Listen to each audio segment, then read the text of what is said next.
Flash floods in Texas killed more than 100 people over the 4th of July holiday weekend and left others still missing, including girls attending a summer camp. The devastation along the Guadalupe River, outside of San Antonio, has drawn a massive search effort as officials face questions over their preparedness and the speed of their initial actions. Here's what to know about the deadly flooding, the colossal weather system that drove it in and around Kerr County, and ongoing efforts to identify victims. The floods grew to their worst at the midpoint of a long holiday weekend when many people were asleep. The Texas Hill Country in the central part of the state is naturally prone to flash flooding due to the dry, dirt-packed areas where the soil lets rain skid along the surface of the landscape instead of soaking it up. Friday's flash floods started with a particularly bad storm that dropped most of its 12 inches, 30 centimeters, of rain in the dark early morning hours. After a flood watch notice midday Thursday, the National Weather Service Office issued an urgent warning around 4 a.m. that raised the potential of catastrophic damage and a severe threat to human life. By at least 5:20 a.m., some in the Kerrville City area say water levels were getting alarmingly high.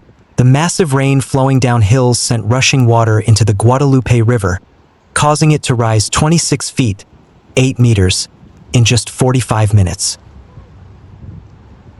In Kerr County, home to youth camps in the Texas Hill Country, searchers have found the bodies of 84 people, including 28 children, Sheriff Larry Leitha said Monday afternoon.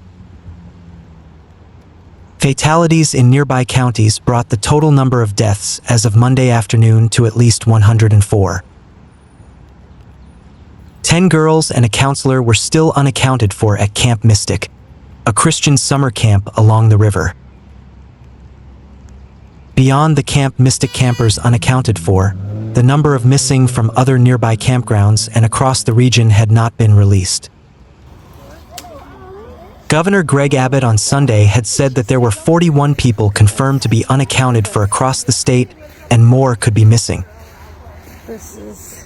Kerrville City Manager Dalton Rice said Monday he couldn't give an estimate of the number of people still missing, saying only, "It is a lot." Search and rescue crews at one staging area Monday said over 1,000 volunteers had been directed to Kerr County. Survivors have described the floods as a pitch-black wall of death and said they received no emergency warnings. Kerr County Judge Rob Kelly, who lives along the Guadalupe River, said Saturday that nobody saw this coming. Officials have referred to it as a 100-year flood, meaning that the water levels were highly unlikely based on the historical record. Local officials have known for decades, however, that flooding posed serious a risk in the region, and a county government report last year warned the threat was worsening. We have overturned cars crushed by houses. Officials also determined that another flood was likely in the next year, and that future worst-case flood events could be more severe than those of the past, according to the report. Additionally, officials have come under scrutiny about why residents and youth summer camps along the river were not alerted sooner than 4 a.m. or told to evacuate.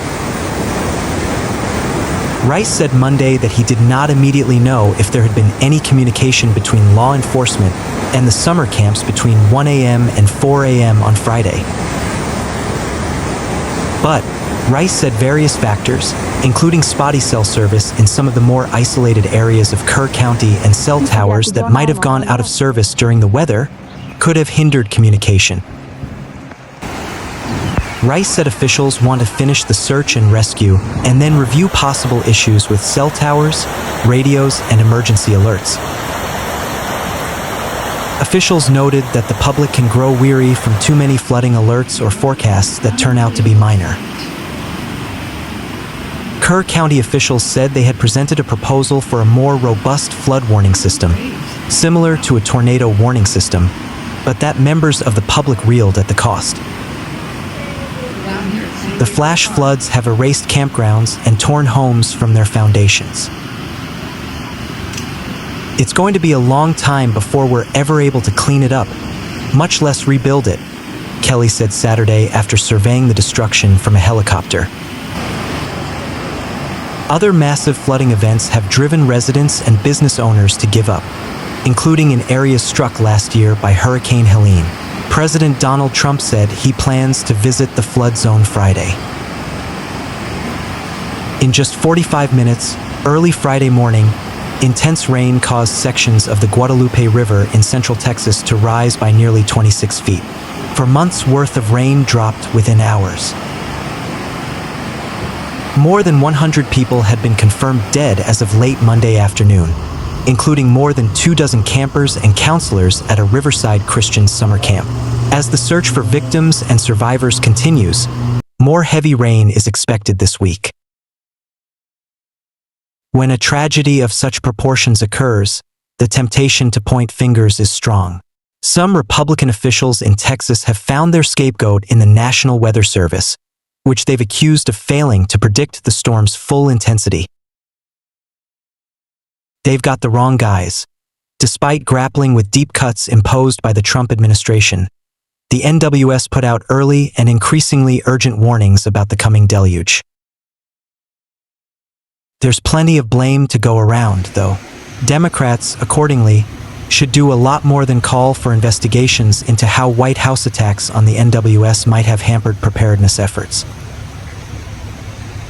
They should connect the dots again and again between Republican policy and its lethal consequences. Democrats should hammer Republicans not just for undermining Texas's and America's disaster preparedness and response infrastructure, but for having spent decades blocking efforts to mitigate and adapt to the climate crisis. GOP lawmakers have Texan children's blood on their hands.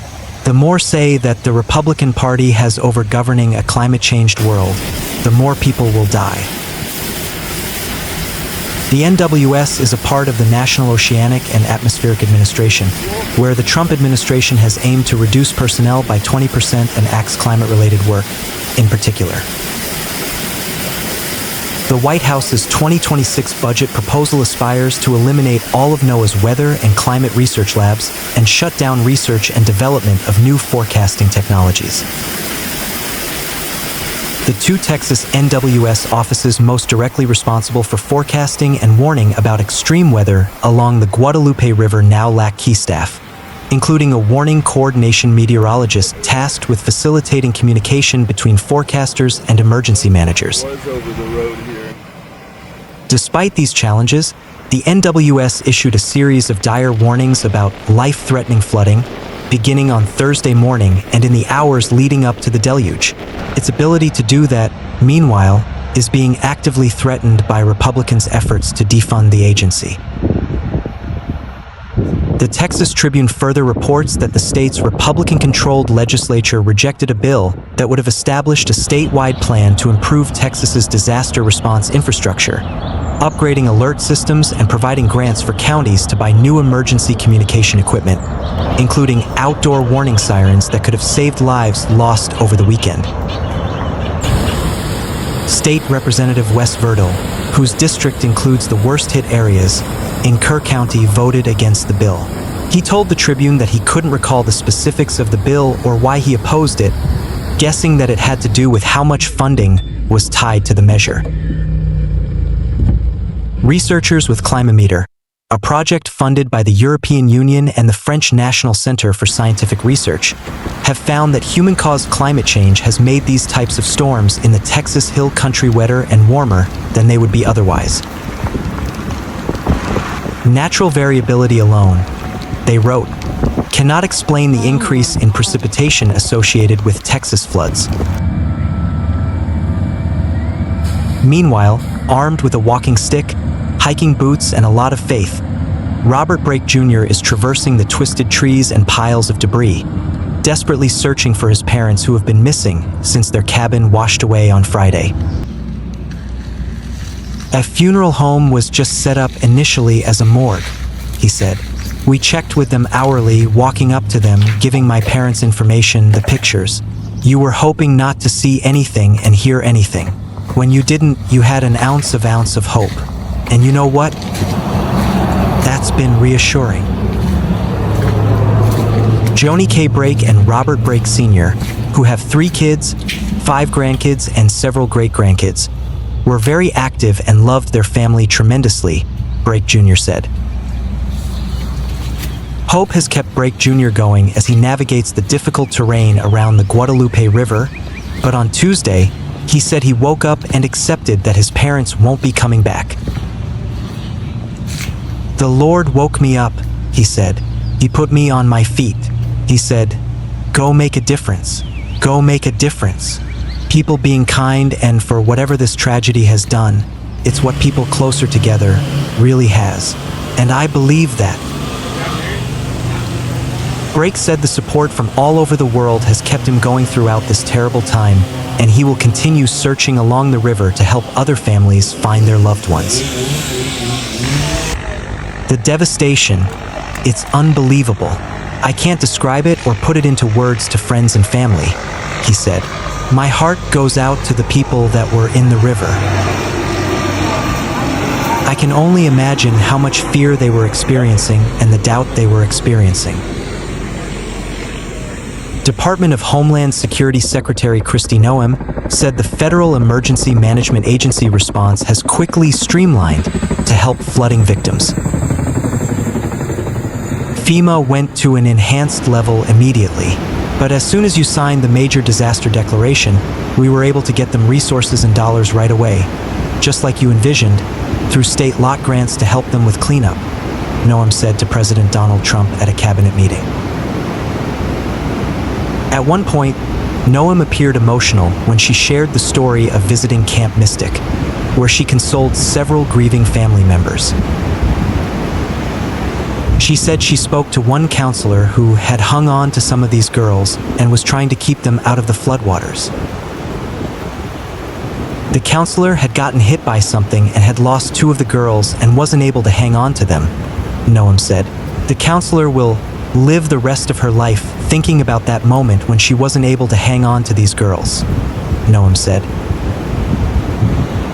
87 people, including 30 children, have died in hard-hit Kerr County from the devastating flooding, Kerr County Sheriff Larry Leitha said Tuesday. 5 campers and 1 counselor from Camp Mystic are still missing, Leitha said. The sheriff said he didn't have an estimate on the overall number of people still missing. Police said they were not aware of a live rescue since Friday. Search and rescue operations are ongoing. Officials were grilled at the news conference about their response to the flooding Friday morning. The sheriff said he wasn't notified until between 4 and 5 a.m., and he didn't answer if the emergency manager was awake. Mourners came together at a vigil in San Antonio to remember the lives lost in the devastating flooding. The death toll has climbed to at least 104, including many young girls who were attending Camp Mystic. Experts say parents shouldn't shy away from discussing the flooding and its impact with older children. The American Academy of Pediatrics says not talking about a major flood can be more frightening for children and can lead kids to avoid asking questions or talking about the event and their reactions. State emergency personnel are aiding local search and rescue operations around the clock as they search for potential survivors in Texas, Governor Greg Abbott said. Several areas in central Texas and the Hill Country are still under a threat of heavy rain with the potential to cause flooding, Abbott said in a statement late Monday. Texans are urged to remain weather aware, heed the guidance of local officials, and regularly monitor weather forecasts, he said. He added, Texas will remain engaged until every missing person is found and every Texan recovers from this disaster. Some 20 state agencies have deployed about 1,750 personnel and more than 975 vehicles and pieces of equipment to aid in the search and rescue, according to the governor's office.